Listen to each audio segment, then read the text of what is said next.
Bienvenue au Mâche Patate, le podcast éclaté des urbainculteurs où on célèbre l'agriculture urbaine dans toute sa diversité. Des techniques de culture aux projets innovants, en passant par les enjeux et défis du milieu urbain, on réfléchit avec vous, on en jase avec nos invités et on se fait aller le Mâche Patate! Bonjour, bienvenue au Mâche Patate, le podcast des urbainculteurs. Je suis Marie-Hélène Dubé et je co-anime avec joie cet épisode avec ma collègue Marie-Hélène Jacques. Salut! Alors aujourd'hui, on aborde un sujet à pattes et à plumes, un sujet animal. Oui, on va jaser de poules urbaines. Il y a un énorme engouement sur les poulettes de ville depuis quelques années, puis de plus en plus de villes les permettent aussi au Québec, tandis que d'autres les tolèrent, disons. Mais pourquoi les gens veulent des poules dans leur cour? Ben d'abord pour avoir des œufs frais, à portée de main tous les jours, pour en connaître la provenance, pour en connaître la qualité, aussi pour avoir l'assurance que les animaux sont bien traités. Des fois, c'est pour éduquer les enfants sur la provenance des aliments ou simplement, je dirais même pour avoir des animaux de compagnie sympathiques. Ben oui, parce que c'est peut-être pas évident quand on les connaît pas trop de dire que les poules sont sympathiques, là, si vous les avez pas trop côtoyées. On peut parfois penser que les poules, ben, c'est un peu nono puis que ça fait pas grand-chose, mais vous serez surpris de découvrir qu'elles peuvent être très affectueuses et intelligentes. Il y a aussi des avantages qui sont pas nécessairement ceux auxquels on pense en premier quand on envisage l'idée d'avoir des poules, mais c'est des avantages qui apparaissent par la suite. Pour certaines personnes, notamment, ça réduit de beaucoup les déchets qu'on produit. On va sûrement en jaser avec notre invité. Puis en plus, ça peut créer des belles relations avec nos voisins. Mm-hmm. Notre invité aujourd'hui, c'est Martin Boisvert. C'est un grand passionné de la poule. Il a fondé en 2017 une entreprise qui s'appelle Neoterra et qui fait la promotion de la garde de poules dans le cadre de petits élevages, le tout inscrit dans une perspective permaculturelle. Là, si vous vous dites qu'est-ce qu'elle vient de dire là, une perspective permaculturelle, on va en parler un peu avec notre invité, mais je vous invite aussi à écouter l'épisode 12 du Mâche Patate où on parle de la permaculture. Sur ce, bienvenue Martin au Mâche Patate. Merci de me recevoir. Ça fait plaisir. Fait qu'on disait en introduction que les poules étaient affectueuses, étaient intelligentes, même si on pense pas de premier abord. Qu'est-ce que toi t'en penses? Oui, en fait, elles peuvent être très affectueuses. Il y a une grande variabilité d'une race à l'autre en termes de docilité, je dirais, de facilité d'approche des poules, là. Mm-hmm. Mais de les manipuler au quotidien, peu importe le type de race qu'on a, là, on peut vraiment favoriser la docilité, là. Puis il y en a qui se laissent prendre dans les bras. Puis on dirait que les poules sont plus faciles d'approche par les enfants. Je sais pas si c'est une question de stature, c'est un peu mini-humain qui approche. On dirait que ça fait moins peur, fait que la poule, elle se laisse plus facilement prendre par les enfants. Donc voilà. Puis pour le volet intelligence, c'est sûr que si on regarde l'intelligence dans un prisme, à travers un prisme de l'être humain, puis là, tu vois dans la nature, parce que des poules dans la nature, ça existe, une poule qui va manger sa congénère qui est morte, tu vas te dire, c'est donc ben dégueulasse, c'est du cannibalisme. Mais la poule a quand même son intelligence à elle qui s'exprime à travers ses comportements naturels. Tu sais, capable, dans son vocable, elle a peut-être 35-40 sons différents qu'on est capable de déceler, qui lui permet de communiquer. Puis qu'on est capable aussi de déceler parfois, par exemple, quand il y a un prédateur proche, il y en a souvent la poule dominante qui va se mettre à crier plus fort, puis à ce moment-là, on est capable de se dire, faudrait que j'aille jeter un œil parce qu'il se passe quelque chose, là. J'ai déjà vu qu'il y avait des poules qui savaient compter, non? C'est pas toi, Marie-Hélène, qui m'avait montrer ça à un moment donné. Oui. En fait, c'est il y a une entreprise au Québec qui s'appelle, je pense, les poules savantes, puis qui font des animations dans les bibliothèques puis les garderies puis tout ça. Puis ma fille était allée puis elle m'avait raconté que les poules comptaient, tu sais. Oui, ils peuvent apprendre toutes sortes de choses aux poules. Ben oui, c'est chouette. Oui. J'ai la forte impression que les gens qui souhaitent avoir leur propre poule sont très préoccupés par leur bien-être. Donc, de quoi ça a besoin une poule en ville ou dans un petit élevage là pour être heureuse? Oui, en fait, de quoi ça a besoin une poule? En fait, il a besoin de pas être seule. Je commencerai par ça. Pourquoi? Quand je donne mes formations, je me réfère toujours au comportement naturel de l'animal. Quels sont ses besoins naturels? La poule vit en groupe, c'est un être qui est social, donc toute seule, elle va s'ennuyer pour mourir. Donc, ça prend minimalement 3 poules, à mon avis, pour qu'il y ait une dynamique sociale qui s'installe, puis ainsi que la hiérarchie qui va s'installer naturellement dans le groupe. Il va y avoir une poule qui va être dominante, puis il va y avoir des poules, dans le fond, qui jusqu'à la plus dominée du groupe. Mais la nature le veut comme ça. Tout est correct. Dans notre œil à nous, des fois, c'est un petit peu, pauvre petite poule qui est la plus dominée. Mais c'est correct. Tant qu'elle est capable de manger, de subvenir à ses besoins, il n'y a aucun problème, là. C'est sûr que le bien-être animal, là, c'est super important. Puis, il y a une préoccupation qui est grande de ce côté-là, à mon avis, là. D'où l'idée de donner mes formations, parce que la prémisse de base, c'est les gens se lancent, il y a un effet d'engouement, une mode. Mais il y a beaucoup de gens qui se lancent avec plus ou moins d'informations en se disant que les poules, c'est facile à élever, ça s'élève tout seul, on donne des restants de table puis tout ça, mais il y a plusieurs besoins auxquels répondre, d'où le besoin d'avoir les bonnes informations. Ouais, en termes d'espace, là, tu sais, est-ce que quelqu'un peut se dire hey, j'ai une cage à chat, je vais avoir une poule dedans, là, tu sais, j'ai un balcon, je peux avoir des poules, tu sais, qu'est-ce que tu penses qui est qu'une propriété doit avoir de base là, pour être en mesure d'acquérir des poules heureuses? Tu sais, si on parle, mettons, de 3 poules, moi, ce que je prescris aux gens comme espace poulailler, minimalement 4 pieds carrés par poule. Fait qu'un 12 pieds carrés, un 3 pieds par 4 pieds, c'est suffisant, là. 90 cm par 120 cm, c'est suffisant comme espace intérieur. Puis on va à peu près le doubler minimalement pour l'espace extérieur, pour l'enclos. Puis si on met le poulailler surélevé par rapport au niveau du sol, on a déjà un espace extérieur sous le poulailler qui est un espace ombragé aussi parce que les poules au gros soleil, ça fait pas leur affaire. Ouais, on veut pas des petits poulets rôtis. Non, pas du tout. Donc à ce moment-là, de les mettre de surélever le poulailler comme ça, on optimise l'utilisation de l'espace comme ça. Fait que je dirais grosso modo pour 3 poules, on pourrait avoir dans le fond un 24 pieds carrés autour d'eux. C'est sûr que si vous pouvez donner plus d'espace extérieur, c'est mieux, mais minimalement, ça serait ça. Fait qu'il faut au moins avoir une petite cour en ville, là, on comprend. Oui, pas un balcon, parce que pourquoi? On veut que la poule puisse exprimer son comportement, notamment de grattage, de recherche de nourriture. Sur un espace pavé, bétonné, là, elle pourra pas le faire. Là. Donc, ça serait pas l'idéal. Non, c'est ça, j'ai entendu quelques exemples de gens qui gardent des volailles là, sur des toits. En ville. Puis c'est ça, au niveau de la chaleur, je trouve ça intense. Je me questionne aussi. Je demande à savoir si la poule est pas en train de suffoquer parce que même on a eu un gros été l'été passé. T'imagines. Fait qu'imagine là, la température plus élevée sur un toit. Tu sais, des 32 degrés à l'ombre, là, la poule, elle reste à l'ombre, puis elle ouvre le bec, puis elle haletante, elle respire plus rapidement. C'est son moyen de ventiler, sortir la chaleur, là, parce qu'elle sue pas la poule. Là. Okay. Ouais. Nous, on jardine sur des toits, là. Fait qu'on le sait, là, qu'il fait chaud sur des toits. C'est clair. C'est quand tu montes, quand tu jardinais sur le toit de l'Aubrivière, quand tu montais l'escalier, tu sentais quand tu frappais le mur, là. Puis je sais pas si je l'ai déjà dit en ondes, là, mais en tout cas, c'est une anecdote que je raconte souvent, mais j'avais des gougounes. OK, c'était pas super CSST, mais à l'époque, quand on était un petit OBNL un peu lousse, puis mes gougounes étaient fondues. Pour de vrai? Ouais, tu sais, la semelle était rendue toute affaissée parce qu'à force de marcher sur le toit brûlant, là, c'est ça, j'avais des gougounes fondues. Wow. Ouais, fait que c'est chaud de même, tu sais. Oui. Fait que moi, je demande à voir avant de commencer à le prescrire, là, si jamais vous avez le seul espace que vous avez, c'est sur un toit bémol. Ouais, en tout cas, ça prend un sacré setup, là. Faut avoir pensé à tout, j'imagine. Ouais. Puis pour en revenir au poulailler, tu parlais un petit peu de la grandeur. À part la grandeur, qu'est-ce qu'il faut pour qu'un poulailler, ça soit un bon poulailler pour une poule, dans le fond, qu'elle soit confortable? En fait, je pourrais parler peut-être de l'équipement qu'on peut mettre dans le poulailler pour répondre à ses besoins. À ce moment-là, la poule aime se percher. C'est un comportement naturel qu'elle a. C'est un animal qui est une proie pour bien des prédateurs. Donc, naturellement, pour faire le guet, pour vérifier dans son environnement qu'il n'y ait pas de prédateurs qui rôdent pour sauter dessus, à ce moment-là, elle a tendance à se percher. Fait que ça prend au moins un perchoir à l'intérieur du poulailler. Ça va prendre aussi au moins un pondoir, l'endroit où la poule va faire son nid pour pondre ses œufs. Dans la nature, la poule, elle cherche un endroit intime, à l'abri des regards, pour aller pondre ses œufs. C'est un peu pudique. Un peu pudique, si on veut. Ou c'est plus pour être aussi à l'abri des prédateurs, pour élever ses petits, dans le fond, à pondre ses œufs. Elle les couvre pendant 21 jours et par la suite, les œufs vont éclore et puis les poussins, elle va pouvoir s'en prendre soin. Fait que c'est un peu un comportement qu'on retrouve encore aujourd'hui. Elle recherche un coin intime à ce niveau-là.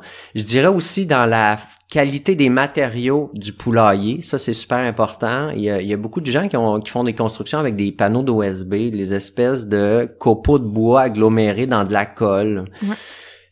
La présence de colle, quand il fait très chaud, justement, ça dégage des composés organiques volatiles, qui est un irritant au niveau pulmonaire. La poule est fragile au niveau pulmonaire, donc c'est pas très bon pour elle. Puis il faut pas oublier que les œufs sont poreux. Fait que ce contaminant-là pourrait se retrouver dans les œufs, puis nous, on va les consommer par la suite. T'sais, on se rappelle des histoires, là, les œufs prennent l'odeur du frigo. Je sais pas si vous avez déjà entendu ça. Oui. Là. Ah ouais, moi, j'ai jamais entendu ça. Donc, les c'est œufs le même beurre, phénomène. Non? C'est pour ça que le beurre, comme son penthouse, là, il y a sa petite cabane dans le... Ah, tu vois, tu viens d'expliquer, tu viens de répondre à une de mes questions, effectivement. Ben oui! Je savais pas pour le beurre. C'est ça, la coquille est poreuse. Pourquoi? petite histoire, c'est que le poussin, quand il va se développer dans l'œuf, en fait, l'embryon de poussin, là, disons-le comme ça, à un moment donné, il se met à respirer. Il est pas relié à sa mère par un cordon ombilical, fait qu'il faut qu'il y ait des échanges qui se fassent avec l'extérieur. C'est pour ça que la coquille est poreuse, là. Donc, puis aussi, je dirais que il y a beaucoup de gens qui vont se tourner vers des poulaillers qui sont d'entrée de gamme, puis ça vient beaucoup de la Chine, ces poulaillers-là. Fait que oui, c'est pas cher, mais ça vaut ce que ça vaut aussi. Là, j'entends toutes sortes d'histoires des gens qui ont un poulailler, ça fait 2 ans, puis au bout de 2 ans, ben c'est comme en lambeaux, c'est en train de se défaire à vue d'œil. Fait que faut savoir aussi qu'on en a habituellement pour notre argent, là. Mais justement, est-ce que tu peux nous dire un peu où on trouve ça, un poulailler? Où est-ce qu'on peut s'en procurer? Est-ce qu'on est mieux de le fabriquer nous-mêmes? Fabriquer nous-mêmes, assurément, je trouve que c'est un sacré beau projet à faire soi-même. Mais pas en USB. Pas en USB. En fait, pour faire du pouce sur ce que tu viens de dire, moi, ce que je recommande aux gens, c'est d'acheter du bois naturel puis de le traiter avec une huile comme de l'huile de ricin ou de l'huile de lin, qui est pas chère. Puis le principe, c'est que le bois va absorber l'huile puis il va devenir imputrescible parce que l'eau peut pas rentrer, il est saturé d'huile. Puis ça fait un traitement. Moi, mon poulailler, je l'ai construit en 2013, puis je vais peut-être refaire un premier traitement depuis le début cet été. Fait que ça dure vraiment longtemps. Puis le bois naturel est moins cher aussi que le bois, assurément le bois traité, ou du cèdre aussi. Mais le cèdre fait très bien l'affaire, c'est juste, son défaut, c'est qu'il est un petit peu plus cher. Fait que le faire soi-même, c'est trippant. On peut se faire un beau petit projet à notre image avec des matériaux récupérés à gauche puis à droite. Fait que on peut vraiment faire quelque chose de le fun. Sinon, si vous avez pas le temps ou si vous vous sentez pas habile à le faire, ben là, pour répondre à l'engouement qu'on voit s'exprimer dans l'activité de la garde de poules, il y a de plus en plus d'artisans qui proposent des modèles. Moi, je vois ça passer sur Facebook, des gens qui offrent des poulaillers. Ouais. Fait que ça serait de regarder, dans le fond, c'est quoi le type d'assemblage, le type de matériaux qui sont faits. Puis, tu sais, ça peut très bien faire l'affaire. Ça va coûter un petit peu plus cher, mais on encourage quelqu'un du Québec qui a souvent un certain talent manuel, tout ça. Fait que ça peut être le fun aussi d'encourager. Ouais, juste comme tu disais, d'être bien renseigné sur les dimensions adéquates, la présence de perchoirs, de pondoirs, parce que j'imagine que même... fait que c'est facile de se perdre parmi toute cette offre-là. Tu sais, moi, on a fabriqué notre propre poulailler à la maison, puis déjà, si je referais mon poulailler, je le ferais différemment, tu sais. Oui, t'as appris de cette oui, expérience-là. Déjà, je rêve d'un deuxième poulailler. Fait que je pense qu'il faut vraiment prendre le temps de bien étudier la question, parce que c'est quand même un gros investissement, autant si on l'achète que si on le fabrique, de bien savoir c'est quoi un poulailler adéquat et fonctionnel. Exact. La question de l'espace, évidemment, on a parlé perchoir, pondoir, mais dans la formation que je donne, on regarde ces volets-là pour que la personne, justement, soit avisée dans ses achats qu'elle voudrait faire dans le poulailler. Ben oui. Là. Pas juste pour le bien-être des poules, mais pour son bien-être à elle aussi, tu sais, que ce soit facile à entretenir, à déneiger, tu sais, il y a tout ça là qui allège le... Parce que justement, je voulais te poser la question de la charge de travail que ça représente, tu sais, au quotidien. Est-ce que c'est fini les week-ends dans Charlevoix, là? Tu peux plus bouger, là, faut que tu nourrisses tes poules, tu sais, comment ça se traduit comme... Ouais. C'est vraiment, ça demande pas beaucoup de temps au quotidien, tu sais. Si on explique un peu la routine quotidienne typique, je dirais, c'est le matin, on va ouvrir la porte des poules pour qu'elles puissent aller à l'extérieur, parce que c'est un animal, doit pouvoir aller à l'extérieur tous les jours, même l'hiver, à mon avis. On va parler du volet hivernal plus tard, je crois. Ouais. Et puis, à ce moment-là, on regarde si elle a assez de nourriture, assez d'eau. Souvent, le matin, elle va pondre ses œufs, mais pas toujours. Ça dépend des races. Je me suis rendu compte que certaines races pondaient plus le matin, d'autres plus tard dans la journée. En fin de journée, on fait un peu l'inverse. On peut ramasser les œufs qui restent à ce moment-là. Puis souvent, l'été, là, on va laisser nos poules libres sur la propriété pour aller chercher un peu de la nourriture, de l'herbe, ces choses-là. Fait que ça peut être le fun. Fait que je dirais au quotidien, là, ça peut être aussi simple que 2, 3, 4 minutes, là, tu sais. C'est pas très long. Mais souvent, surtout avec des enfants, là, tu sais, tu passes du bon temps avec ces animaux-là, et puis donc c'est pas un fardeau du tout, là. Fait que ça, au niveau quotidien, ça serait ça. Je dirais de manière un petit peu plus espacée. Il y en a que c'est hebdomadaire ou plus espacé. Ben là, ça serait le nettoyage du poulailler. Puis c'est justement pour rejoindre ce que tu disais, Marie-Hélène, quand on a bien prévu notre poulailler pour que ça soit simple de nettoyage, c'est pas une corvée, on n'aura pas tendance à repousser cette tâche-là parce qu'on dit ça va être fastidieux comme corvée. Fait qu'à ce moment-là, tu sais, moi, je le fais avec une trappe qui s'ouvre dans le bas du poulailler, puis j'ai accès directement au plancher sans rebord. Fait que j'ai juste à tirer la matière avec un grattoir. Fait que ça, on peut le faire, dans le fond. Il y en a qui le font aux semaines. Moi, aux 3 semaines, c'est suffisant parce qu'on le voit à l'usage. C'est un peu comme une litière de chat, je dirais. Là. Tu sais, à un moment donné, la litière atteint sa capacité maximale d'absorption de l'humidité. Fait que là, tu sais, si ça se met un peu à sentir à ce moment-là, c'est qu'on a dépassé un peu. Fait qu'on peut réajuster le tir pour la prochaine fois. Là. Fait que un nettoyage, ça peut prendre 10 minutes, tu sais, à une fréquence hebdomadaire ou un petit peu plus espacée. Puis il y en a qui vont faire un gros nettoyage annuel de leur poulailler. Moi, je juge c'est pas nécessaire si on n'a pas une maladie quelconque dans notre poulailler. On pourrait juste enlever des fois les toiles d'araignée, dépoussiérer un petit peu, mais un nettoyage, là, frotter avec un produit, là, à mon avis, c'est pas nécessaire. Fait que pour la question de comme partir en week-end, faut quand même que quelqu'un vienne, tu sais, ouvrir la porte puis les rentrer la nuit. Il y a comme 2 options, en fait, où je pense que c'est quand même assez simple de demander à un voisin, une voisine de passer, parce que là, la monnaie d'échange, c'est évidemment les œufs. Ouais. Tu sais, toi, voisine, je t'offre les œufs que tu vas avoir collectés pendant mon absence. En contrepartie, occupe-toi ouvrir, fermer la porte, changer l'eau, ajouter de la nourriture. Tu sais, c'est essentiellement ça. Mais si pour toutes sortes de raisons, les voisins sont pas disponibles, ou vous êtes dans un milieu où il y a pas de voisins, ou peu importe, on peut développer une autonomie, je dirais, de facile 3-4 jours. Dans nos installations. Dans le fond, le plus important, là, c'est la nourriture, qu'il y ait assez de nourriture pour tout ce temps-là, assez d'eau pour tout ce temps-là, puis aussi l'aspect sécuritaire pour, à mon avis, pas que les poules restent à l'intérieur du poulailler pendant 3-4 jours. Fait qu'à ce moment-là, qu'elles puissent aller à l'extérieur, idéalement dans une volière à ce moment-là, ce qui fait en sorte que une volière, c'est un enclos, mais qui a un toit par-dessus, soit un grillage ou vraiment une toiture. Fait que là, on a un endroit qui est comme blindé. Les prédateurs peuvent pas du tout rentrer, même ceux qui grimpent comme le raton laveur. Fait que ça fait en sorte qu'il n'y a pas personne qui a à ouvrir et fermer la porte qui donne accès à l'extérieur aux poules matin et soir. Ceci étant dit, il existe aussi des portes à ouverture et fermeture automatiques programmables. Fait que si vous avez juste un enclos, pas de grillage sur le dessus, style volière, à ce moment-là, en ayant une porte comme ça, ben, on est correct. De luxe. Ouais. Fait qu'un 3-4 jours, là, la fin de semaine de Pâques, vous pourriez partir, puis il y aurait pas de problème, là. Là, je te pose une question intentionnellement naïve, là, mais comment tu fais pour être sûr que tes poules sont rentrées quand la porte se ferme, quand t'as une porte automatique? Ben, en fait, souvent, ils développent l'habitude, vous allez le voir, là, il y en a des fois, là, vous commencez à avoir des poules, puis tout dépendant à quel endroit ils ont été élevés, des fois, ils vont trouver du confort à l'extérieur. Si vous avez, mettons, ils ont accès à un arbre, là, il y a même des poules la poule, naturellement, va chercher l'endroit où se percher le plus haut accessible. Fait que je vois des fois des photos de gens, mes poules sont parquées à 10 pieds dans les airs dans mon... souvent, c'est des conifères, parce que le branchage, comme, facilite la montée, là. Fait qu'ils se retrouvent là, mais souvent quand ils développent l'habitude au quotidien de rentrer à la noirceur au poulailler, il n'y a pas de raison de croire que pendant votre absence, ça va être comme la folie. On invite les chums de filles, puis là, tu sais, là, c'est la débauche. Non, ça sera pas ça. C'est ça. Au fond, les poules rentrent d'elles-mêmes quand le soleil se couche, là. Fait qu'il n'y a pas d'inquiétude à penser que nos poules vont rester à l'extérieur, embarrées. Ben ouais. Par notre système. Puis là, on parlait de nettoyer le poulailler, tu sais, de retirer la matière, hein. Fait que ça veut dire qu'on a des poules, qu'on devient un producteur de fumier de poules. Fait que comment on gère ça, cette nouvelle matière résiduelle dans notre vie? Ouais, en fait, j'invite vraiment les gens à le voir comme une ressource, là, parce que quand tu te mets à te renseigner sur la valeur fertilisante, je dirais, des déjections de poules, c'est vraiment une matière qui est prisée en elle-même. Il se vend des granules déshydratés, là, on voit ça beaucoup en agriculture biologique, là, c'est accepté en bio, tout ça. Mais là, l'avantage qu'on a en récoltant cette matière-là, les déjections de poules, c'est que là, on a une matière aussi qui est vivante, là. C'est qu'on a vraiment quelque chose de vivant, qui est fortement azoté. C'est une des grandes propriétés de la déjection de la poule, fortement azoté. Donc, c'est vraiment une matière qu'on va essayer de recycler le plus possible chez soi, dans nos potagers, dans nos jardins. Puis la manière la plus simple, à mon avis, c'est de faire composter cette matière-là. C'est que d'un côté, vous avez la déjection de poule qui est fortement azotée.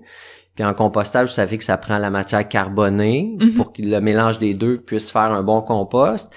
Puis, heureux hasard, si hasard il y a, c'est que la litière, souvent, ça devient la matière carbonée. Souvent, c'est des copeaux de bois qu'on va mettre dans le fond du poulailler. Copeaux de bois, c'est du carbone. C'est vraiment des résidus des usines de sciage de 2x4, je dirais, là. Fait que c'est vraiment du carbone. Fait que c'est déjà un très bon mix à la base pour avoir un compostage. Ça fait en sorte que processus de compostage va éliminer le faible risque de présence de pathogènes qu'il pourrait y avoir dans les déjections des poules, là, mais je dis très faible risque, encore une fois, là. Faut pas virer fou avec ça, à mon avis. Et puis, ça fait en sorte qu'une fois que la matière est compostée, ça devient une fertilisation qui est moins intense. Si on mettait des déjections de poules en bonne quantité à la base des plantes, ça pourrait vraiment brûler le système racinaire. Fait que ça vient, je dirais, étaler dans le temps la distribution de la fertilité dans le sol, là. Fait que ça vient un peu stabiliser la matière. OK. Puis on a parlé brièvement, on est passé rapidement sur la question de l'hiver tantôt, mais donc on peut garder des poules l'hiver. Oui, ben je le recommande vraiment. On dirait, c'est en passant la question que je reçois le plus et de loin. Qu'est-ce que tu fais avec tes poules en hiver? Ouais. Il y a une espèce, on dirait, de compassion, d'empathie pour cette petite bête plumée-là qui, au milieu de l'hiver, on pense qu'elle va être en détresse. La poule tolère moins bien la chaleur que le froid. On l'a évoqué un petit peu tantôt par rapport aux poules sur les toitures. Donc ça, c'est première chose. Puis deuxième chose, faut savoir que les poules ont différents niveaux de tolérance par rapport au froid. Il y a environ 45 races de poules qui, naturellement, vont bien résister au froid. Puis ça fait en sorte qu'en choisissant ces races de poules-là, on a moins besoin de chauffer notre poulailler. Quand on est dans des grands froids, à ce moment-là, il va falloir pallier à la situation en mettant un élément chauffant. Souvent, les gens, ce qu'ils mettent, c'est une petite lampe chauffante, une ampoule chauffante. Ça peut très bien faire l'affaire à faible coût. Mais c'est très possible de garder les poules l'hiver. C'est même avantageux parce que si vous vouliez, par exemple, récupérer ces mêmes poules-là au printemps, mais sachez qu'il y a un risque de propagation de maladies, parce que souvent on envoie dans des pensions, on peut envoyer ça dans des refuges, des pensions, tu sais, chez un agriculteur. Fait que là, à ce moment-là, on peut brasser un peu les maladies, les pathogènes. Aussi, quand vous allez les retrouver, la hiérarchie va être remise en place aussi, parce qu'il y avait un nouveau groupe. Il y a du stress d'induit aussi chez l'animal. Fait que si on peut les garder chez soi, c'est vraiment à favoriser, à mon avis, là. Fait que le premier choix à faire, moi, je fais toujours la comparaison avec les zones de rusticité pour les végétaux. Si on va au Québec, on a des zones de rusticité réparties sur le territoire. Fait que pourquoi pas choisir des poules qui, naturellement, vont résister mieux à l'hiver, je dirais. T'as une couple d'exemples de races qui sont oui, il y en a plusieurs. rustiques, Comme je disais tantôt, il y en a à peu près 45. Il y a notre race patrimoniale québécoise qui est la Chanteclair, qui a été développée vraiment pour résister à nos rigueurs hivernales. C'est une poule qui a une crête puis des barbillons atrophiés, fait que ça fait en sorte qu'elle perd moins de chaleur par ces bouts de peau-là qui pendent au vent. Elle n'a juste pas ou très peu dans son cas. Il y a la Plymouth Rock, il y a la Rhode Island Red, il y en a l'Australorp, puis il y a l'Ameraucana. Il y en a à peu près 45 races, fait que c'est vraiment pas limitant si on veut s'enligner vers ces races de poules-là plus résistantes à l'hiver. OK. Puis est-ce que c'est dur à trouver, ces poules-là?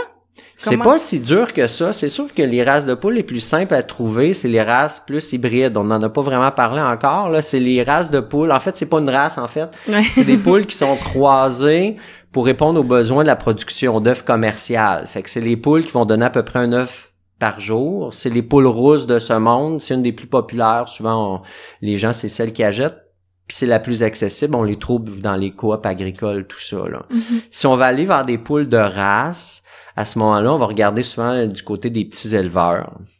Puis il existe des ressources à ce moment-là. Il existe un répertoire des éleveurs québécois de ces types de races-là. On peut y aller par région, tout ça. On pourra peut-être mettre le lien. Je sais pas si c'est possible. Ouais, on met toujours tous les liens pertinents sur la page de l'épisode. Ouais. Parfait. Fait qu'on mettra le lien à ce moment-là. Et puis, on peut faire des recherches Facebook aussi. Il y a panoplie de groupes d'échanges à ce niveau-là. Mais sachez qu'il n'y a pas d'encadrement dans la qualité des pratiques des éleveurs et des éleveuses. Fait que l'idéal, c'est de se déplacer. C'est ce que je recommande aux gens parce que juste visuellement, on peut voir si c'est mal propre, là, s'il y a 3 cm de merde partout dans le poulailler, ça sent une odeur infecte.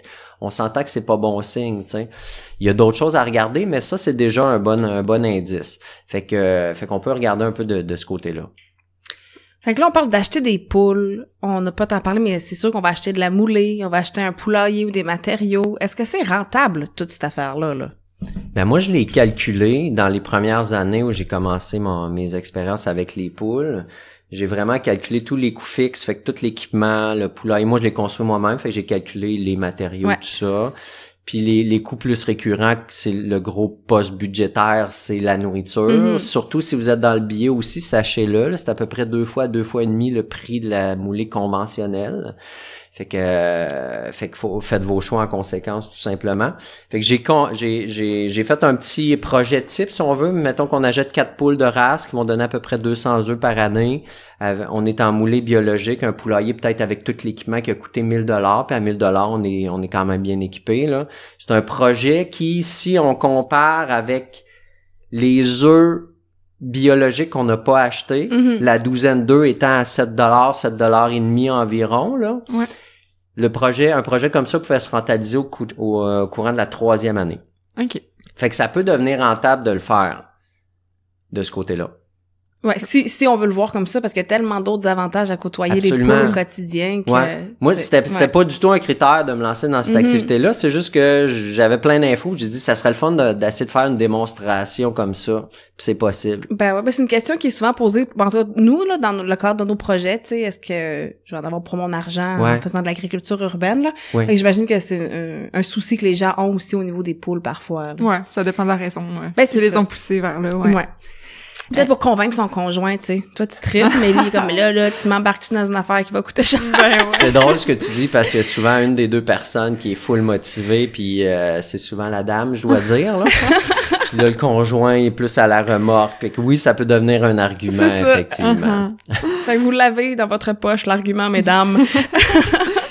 Puis le fait d'avoir des poules sur son terrain, est-ce que ça a un risque d'attirer de la vermine? Est-ce qu'il risque de se faire attaquer? Il y a comme deux choses, tu sais, il y a les prédateurs, puis il y a la vermine. Ouais. Côté prédateur, il y en a plusieurs, qu'on soit à la campagne ou en ville, je dirais, il y a un des plus redoutables, c'est le raton laveur, qui est très agile de ses mains, très intelligent aussi, capable de grimper. Le gros avantage qu'on a sur lui, c'est qu'il est nocturne, puis que la poule, naturellement, elle s'en va dans le poulailler la nuit. Elle va se réfugier. Fait qu'à ce moment-là, il faut juste s'assurer que les ouvertures du poulailler soient bien fermées, puis idéalement barrées, je dirais. Si vous avez un loquet simple, le raton laveur pourrait réussir à l'ouvrir. Okay. Puis il y en a d'autres plus communs, comme les chiens. Les chiens, souvent, deviennent très excités.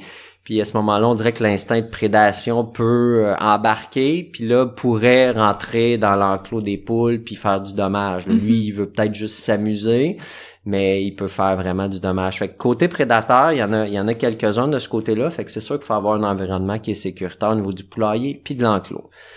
Puis du côté de la vermine, ce que j'entends, c'est plus, mettons, mulots, souris, ces choses-là qui peuvent être attirées. En fait, ils sont pas attirés par les poules, ils sont plus attirés par la nourriture qu'il pourrait y avoir. Fait que si vous avez, mettons, votre réserve de moulées proche du poulailler, assurez-vous que ça soit un endroit qui soit inaccessible. Moi, au départ, j'avais des poubelles en plastique, puis les mulots ont fini par creuser un petit trou dans le bas du contenant en plastique pour aller à mon insu. À un moment donné, je m'en suis rendu compte. Ils sont allés consommer des choses là, puis sont attirés aussi. Surtout si vous gardez des poules l'hiver par la chaleur qu'il pourrait y avoir dans votre poulailler. Ils cherchent un endroit où se réfugier. Ben oui. Moi, je reste à la campagne, puis à chaque automne, quand il commence à faire froid, là, un endroit dans mon mur, j'entends gratter. Il y a une petite souris à chaque année qui essaie de rentrer. Ça doit pas être la même, j'imagine, mais il y a comme un spot.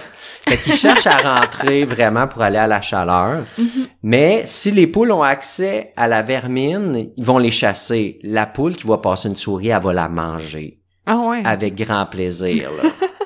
Il y a des vidéos qui existent, vous irez voir sur YouTube, là, j'ai vu une vidéo de chat, là, le chat est devant une souris, puis il est comme, il sait pas trop quoi faire, il y a une poule pas loin, là, puis c'est comme un petit vélociraptor. Je l'ai vu. Dans un mouvement très, très brusque, là, fonce dessus, ramasse la souris, puis le chat, il fait, qu'est-ce qui s'est passé? T'as manqué ton coup, buddy. Meilleure chance la prochaine fois. Fait que le mieux, dans le fond, c'est de pas avoir de raccoins où la vermine pourrait aller se réfugier sans que les poules aient accès à cet endroit-là l'hiver, tu sais. OK. Quand on a présenté ton entreprise, on a mentionné que ta pratique s'inscrivait dans ce mouvement dont on entend toujours de plus en plus parler, qui est la permaculture. Est-ce que tu peux nous dire qu'est-ce que ça veut dire pour toi puis comment ça se traduit dans la garde de poules? En fait, moi, j'utilise le prétexte des poules pour comme éduquer les gens puis allumer les gens sur la permaculture. En fait, pour moi, la permaculture, c'est un peu de reproduire ou de mettre les éléments en place sur sa propriété pour que la magie de la nature puisse opérer. Dans la nature, tout est interconnecté de multiples façons. Fait que les gens peuvent avoir des poules, par exemple, chez eux, puis les mettre dans le fond de la cour, puis sont déconnectés de tout le reste. Puis c'est une façon de faire qui est correcte, mais moi, dans les formations, dans les conférences, j'essaie de leur dire, regardez, là, la poule a des comportements naturels que si vous les mettez en valeur, vous allez avoir des bénéfices. Il y a des services écologiques. Vous allez reproduire du recyclage de matière, parce qu'on en a parlé un petit peu tantôt. La poule, dans le fond, est très... premièrement, elle est omnivore. Fait qu'elle est capable de non seulement manger des végétaux, mais aussi de la viande. Donc, vous voyez l'avantage par rapport au composteur domestique qu'on a chez soi. La viande, si vous mangez de la viande, les résidus, on devrait pas les mettre ou en très faible quantité dans le composteur parce que ça peut développer là, des vers, des choses comme ça, attirer des prédateurs, de la vermine, tout ça. La poule, elle va s'en délecter. Puis vous devriez voir mes poules, mettons, quand on fait un jambon, là, avec sa couenne, tout ça, on le fait dans la mijoteuse, là, on va le dégraisser, puis on va donner ça aux poules, le désossé, là, puis c'est la fête. Visiblement, c'est très, très la fête à ce moment-là. Moi, je composte presque plus depuis que j'ai des poules. Exact. Parce que mes poules mangent mon compost, puis je composte leur fumier, tu sais, comme un maillon de plus dans la chaîne, finalement, là. Ouais. Oui, exactement, puis c'est ça, tu peux mettre les poules en relation, justement, avec ton composteur, puis tu te fies, parce que il y a quelques aliments qui sont proscrits pour les poules, mais à un moment donné, tu te rends compte qu'il y a l'intelligence animale qui fait en sorte que la poule, elle va pas manger ce qui est pas approprié pour elle. Tu sais, notamment l'avocat, le céleri, des arachides, des trucs comme ça, du chocolat. Chocolat pour les animaux en général. Si tu compostes ton chocolat, t'as un problème. Ouais, clairement. À mon avis, oui. Ça devrait pas se rendre au compost. Appelle-moi si t'as de l'over.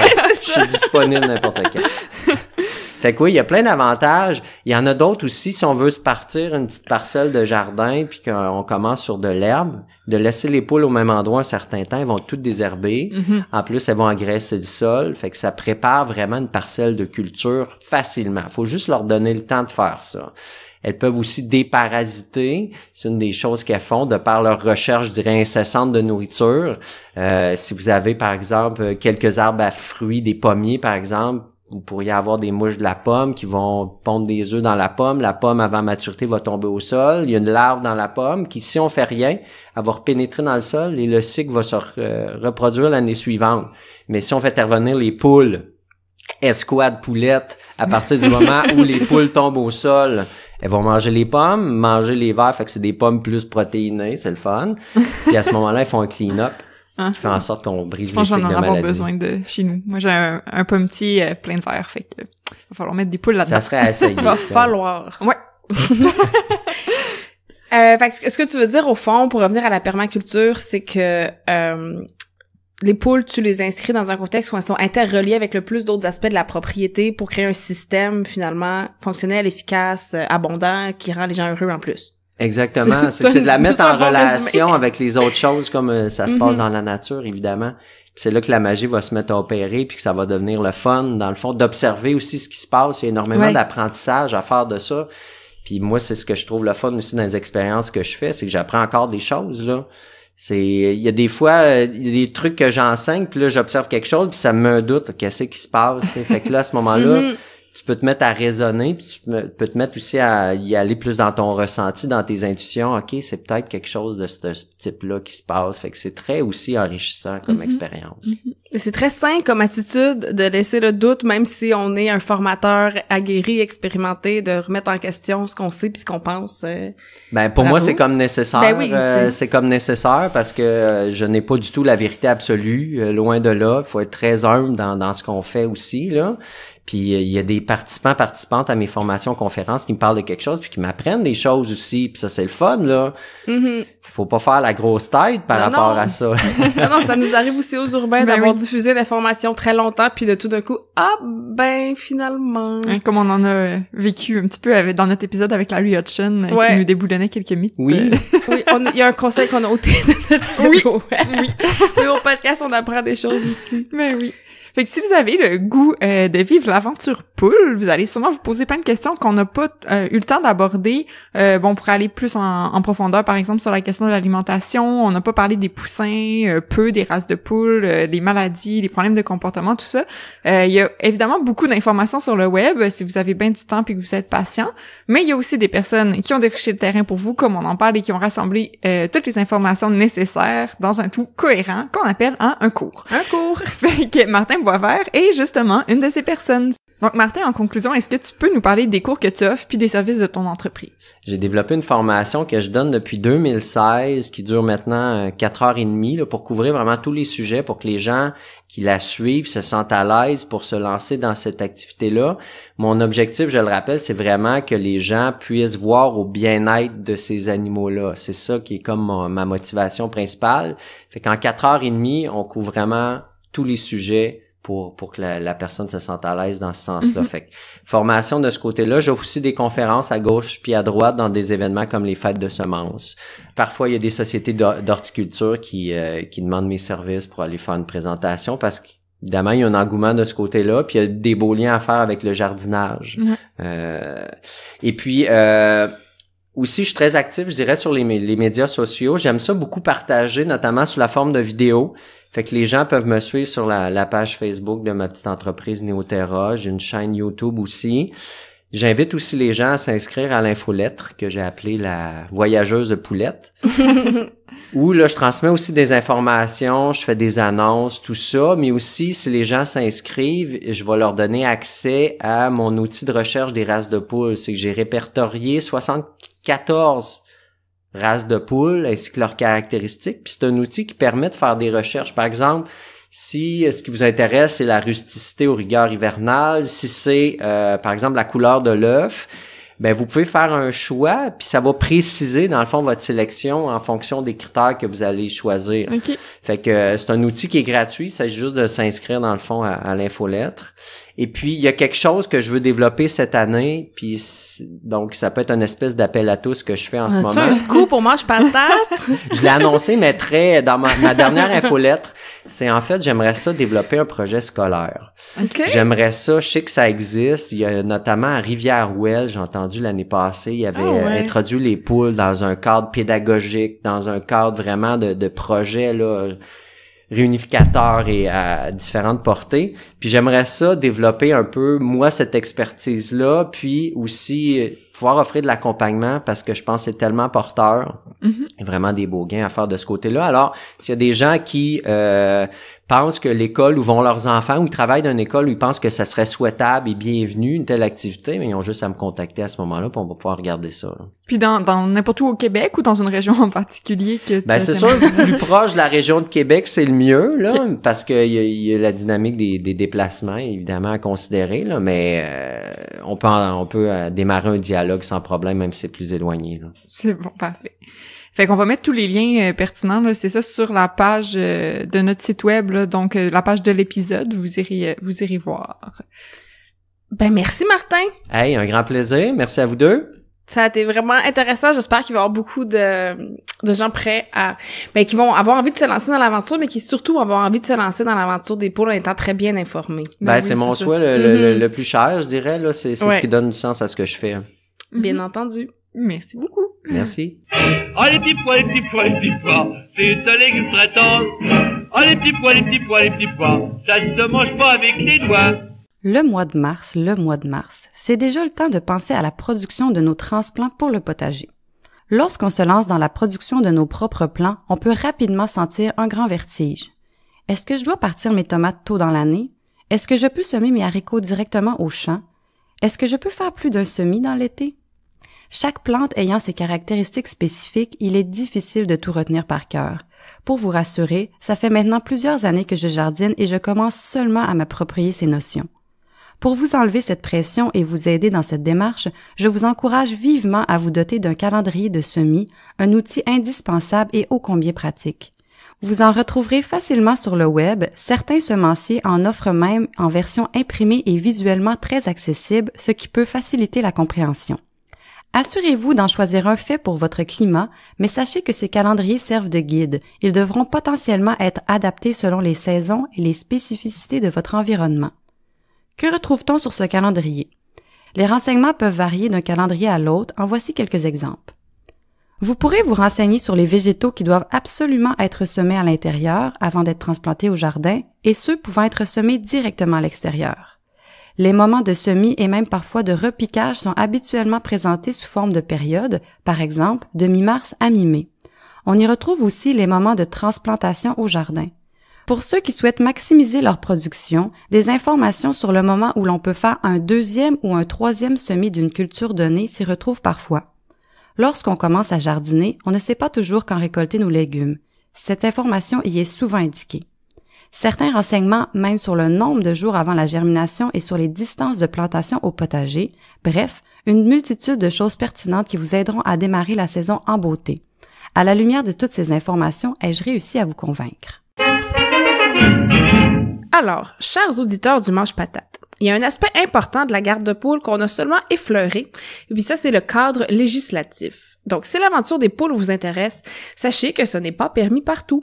Le mieux, c'est de vérifier avec votre municipalité si c'est permis, et si oui, c'est pas mal certain qu'il y a un règlement qui encadre, par exemple, le nombre de poules permis, la présence d'un coq, le poulailler lui-même. Des fois, il faut demander un permis au même titre qu'un cabanon, par exemple. Et puis, si c'est pas permis et que vous êtes prêt à assumer les conséquences, mais sachez que c'est très, très souvent toléré tant qu'il n'y a pas de plainte des voisins ou de l'entourage. Donc, si vous parlez de votre projet justement à vos voisins à l'avance, que vous avez leur accord et que vous achetez leur bonne volonté à coût de bons œufs frais de temps en temps, ben, il y a des bonnes chances que tout aille bien. Alors, c'est ce qui conclut notre épisode aujourd'hui. Si ça vous intéresse, on va vous mettre, comme on le disait, le lien du site de Martin de Neoterra, finalement, pour que vous puissiez aller voir les dates de ses formations. Et puis, Martin nous renseignait là, qu'il lance aussi très bientôt une formation en ligne là, que vous allez pouvoir faire à votre rythme. Donc, allez voir sur son site, puis inscrivez-vous à son infolettre pour être tenu au courant. Comme d'habitude, on vous remercie de nous avoir écoutés, puis on se retrouve dans 2 semaines pour un autre épisode de Mange Patate. Bye bye! Salut!